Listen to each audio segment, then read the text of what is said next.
ప్రజాప్రతినిధులు, అధికారులు కలిసి పనిచేస్తే పేదల అభివృద్ధి, సంక్షేమం సాధ్యమవుతుందని రాష్ట్ర రోడ్లు, భవనాలు, సినిమాటోగ్రఫీ శాఖల మంత్రి కోమటిరెడ్డి వెంకటరెడ్డి అన్నారు. నూతనంగా ఎన్నికైన స్థానిక ప్రజాప్రతినిధులపై అనేక బాధ్యతలు ఉన్నాయని అన్నారు. ప్రజాపాలన ప్రగతి ప్రణాళిక 99 రోజుల కార్యాచరణ ప్రణాళిక అమలులో భాగంగా గురువారం నల్గొండ జిల్లా పరిషత్ సమావేశ మందిరంలో నూతనంగా ఎన్నికైన కార్పొరేటర్లు, మున్సిపల్ కౌన్సిలర్లకు ఉద్దేశించి ఏర్పాటు చేసిన శిక్షణ కార్యక్రమాన్ని ఆయన ప్రారంభించారు. అనంతరం మంత్రి మాట్లాడుతూ నూతనంగా ఎన్నికైన స్థానిక ప్రజాప్రతినిధులపై అనేక బాధ్యతలు ఉన్నాయని, ప్రజలతో మమేకమై పనులు చేసినప్పుడే ప్రజల మన్ననలను పొందుతారని అన్నారు. మున్సిపల్ పట్టణాలలో ప్రజలు అనేక సమస్యలతో ఉంటారని, వారి సమస్యలను తెలుసుకుని వాటిని తీర్చేందుకు చర్యలు తీసుకోవాలని, ఏవైనా సమస్యలు ఉంటే తమ దృష్టికి తీసుకురావాలని, తన వంతు సహకారం మున్సిపాలిటీల అభివృద్ధికి ఎల్లప్పుడూ ఉంటుందని మంత్రి వెల్లడించారు. ముఖ్యంగా విద్యతోనే మార్పు వస్తుందని, ప్రతి ఒక్కరూ చదువుకునేలా చూడాలని, మున్సిపల్ చైర్మన్, కౌన్సిలర్లు పారిశుద్ధ్యంపై దృష్టి సారించాలని, అలాగే బడ్జెట్ సమావేశాలు నిర్వహించి మున్సిపాలిటీలను సవ్యంగా నిర్వహించేలా చర్యలు తీసుకోవాలని, వేసవి దృష్ట్యా తాగునీటి సమస్య లేకుండా ప్రణాళిక రూపొందించాలని, పట్టణ ప్రాథమిక ఆరోగ్య కేంద్రాల ద్వారా నిర్వహించే కార్యక్రమాలపై దృష్టి సారించాలని అన్నారు. రాజకీయాలకు అతీతంగా ప్రజాప్రతినిధులు, అధికారులందరూ కలిసి పనిచేసి అభివృద్ధి, సంక్షేమాన్ని సాధించాలని, కలిసికట్టుగా పనిచేస్తే ఇది సాధ్యమవుతుందని తెలిపారు. పన్నుల వసూలుపై కూడా దృష్టి పెట్టాలని అన్నారు.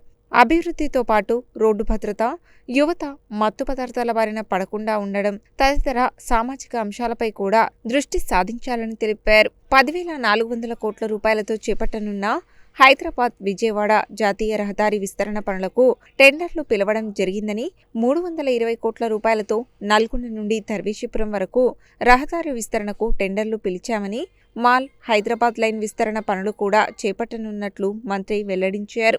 జిల్లా కలెక్టర్ బి చంద్రశేఖర్ మాట్లాడుతూ ప్రజాపాలన ప్రగతి ప్రణాళిక 99 రోజుల కార్యాచరణ ప్రణాళిక అమలులో భాగంగా క్షేత్రస్థాయిలో కార్యక్రమాలను ఆచరణలో పెట్టాల్సిన అవసరం ఉందని, ప్రజలకు మంచి సేవలు అందించేందుకు నూతనంగా ఎన్నికైన కార్పొరేటర్లు, కౌన్సిలర్లు దృష్టి సారించాలని అన్నారు. జిల్లాను అభివృద్ధి పథంలో తీసుకువెళ్లేందుకు ప్రతి ఒక్కరూ కృషి చేయాలని, క్షేత్రస్థాయికి వెళ్లినప్పుడు ప్రజల సమస్యలు తెలుస్తాయని, మున్సిపల్ చైర్మన్లు, కౌన్సిలర్లు సమస్యలను తెలుసుకుని పరిష్కారానికి కృషి చేయాలని, అధికారులు, ప్రజాప్రతినిధులు సమన్వయంతో మమేకమై ప్రజలకు సౌకర్యాలు, సేవలు కల్పించాల్సిన అవసరం ఉందన్నారు. మున్సిపల్ సమస్యలను తన దృష్టికి తీసుకురావాలని, తాను కూడా జిల్లాలో పర్యటించినప్పుడు సమస్యల పరిష్కారానికి కృషి చేస్తానని, అదేవిధంగా ప్రజావాణిలో సమస్యల కోసం ప్రజలు సమర్పించే సమస్యలపై కూడా దృష్టి సారిస్తానని అన్నారు. ఉగాదికి సామూహిక ఇందిరమ్మ గృహ ప్రవేశాల కార్యక్రమానికి చర్యలు తీసుకోవాలని, వెంటనే మున్సిపల్ బడ్జెట్ సమావేశాలను ఏర్పాటు చేసి బడ్జెట్ అంచనాలపై చర్చించాలని, 99 రోజుల కార్యాచరణ ప్రణాళికను షెడ్యూల్ ప్రకారం ముందుకు తీసుకువెళ్లాలని విజ్ఞప్తి చేశారు. నల్గొండ మేయర్ బుర్రి చైతన్య శ్రీనివాసరెడ్డి మాట్లాడుతూ నూతనంగా ఎన్నికైన మున్సిపల్ కార్పొరేటర్లకు, కౌన్సిలర్లకు పెద్ద ఎత్తున అవగాహన కల్పించడం సంతోషమని, నూతన ప్రజాప్రతినిధులు ప్రజల్లో ప్రభుత్వ పథకాల పట్ల అవగాహన తీసుకుని వెళ్లాలని విజ్ఞప్తి చేశారు. నల్గొండను స్మార్ట్ సిటీగా తీర్చిదిద్దేందుకు కృషి చేస్తారని తెలిపారు. ఎమ్మెల్సీ శంకర్ నాయక్ మాట్లాడుతూ నూతనంగా ఎన్నికైన మున్సిపల్ కౌన్సిలర్లు ప్రజల కోసం పనిచేయాలని, ప్రజాక్షేత్రంలో ఉండాలని పిలుపునిచ్చారు.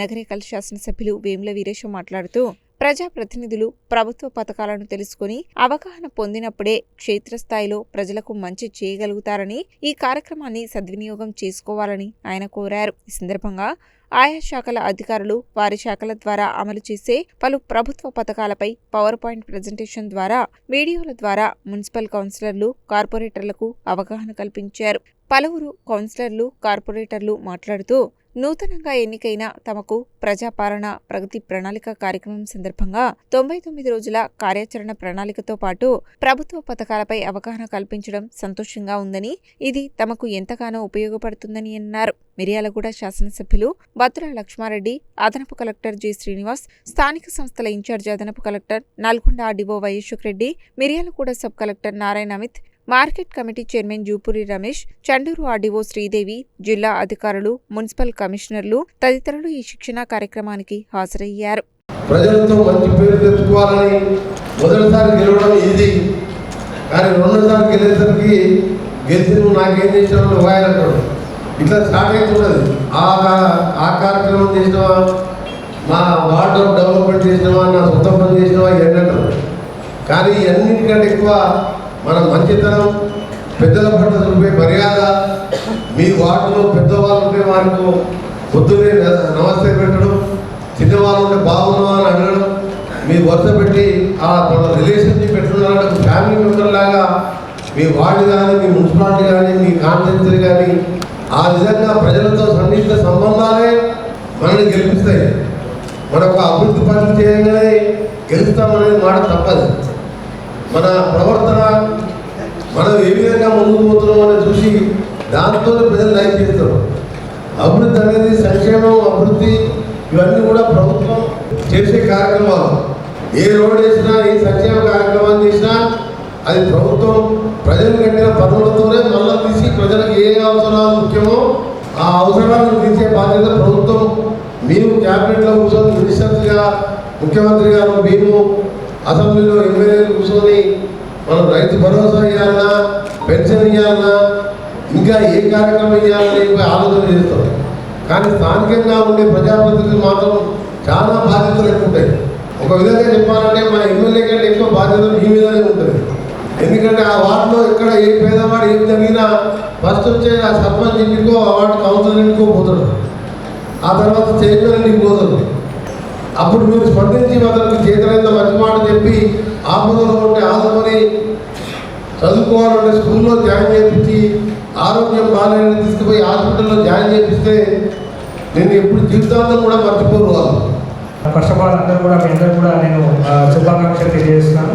సో చాలా మీరందరూ కూడా వైస్ చైర్మన్ అందరూ కూడా నూతనంగా ఎన్నుకోబడ్డారు. సో ఎన్నో ఎక్స్పెక్టేషన్స్ తోటి మీరు మీ మున్సిపాలిటీలో అండ్ అట్లాగే మీ వార్డులలో అభివృద్ధి చేయడానికి మీరు ఎంతో ఎక్స్పెక్టేషన్స్ తోటి వచ్చి ఉన్నారు. సో వారికి ఆశలకు అనుగుణంగా ప్రభుత్వం కూడా మనకు ఈ యొక్క యాక్షన్ ప్రణాళికలో భాగంగా మనందరినీ కూడా జాగృతపరిచి మనకు ఉన్నటువంటి ప్రజలకి మెరుగైన సర్వీసెస్ ఇవ్వడానికి మనకు అవకాశం అనేది దీని ద్వారా మనకు లభిస్తూ ఉంది. సో దీని అందరూ కూడా మనం అందరూ కూడా పుణ్యపుచ్చుకోవాలని చెప్పి నేను కోరుతున్నాను. అలాగే దీన్ని మనము ఆచరణలో పెట్టడానికి మనకు ఎప్పటికప్పుడు మార్గనిర్దేశం చేయడానికి ఇక్కడ మన గౌరవ జిల్లా మంత్రి గారు ఎప్పుడు మనకి చేరువగా ఉంటారు. సో వారి ఒక ఆదేశాలు, వారి యొక్క మార్గనిర్దేశంలో జిల్లాలో అన్ని మున్సిపాలిటీలు అండ్ అలాగే గ్రామ పంచాయతీలలో జిల్లాని అభివృద్ధి పదంలో తీసుకెళ్ళడానికి మేము కృషి చేస్తాం సార్. తెలంగాణలో ప్రజాపాలన వచ్చి ఇందిరమ్మ రాజ్యం వస్తే ఇక్కడ ప్రజాపాలన ఏర్పడ్డ తర్వాత తీసుకున్నటువంటి అనేక సంక్షేమ పథకాలు, మన ప్రభుత్వం ప్రవేశపెట్టినటువంటి అనేక స్కీములు మన వార్డులలో, మన ప్రాంతాల్లో ఎట్లా ఇంప్లిమెంటేషన్ అవుతుందనేటువంటి విషయాన్ని మీ 99 రోజుల ప్రణాళికలో జాగ్రత్తగా ప్లాన్ చేసుకోవాలని చెప్పేసి కూడా మీ అందరికీ విజ్ఞప్తి చేస్తాను.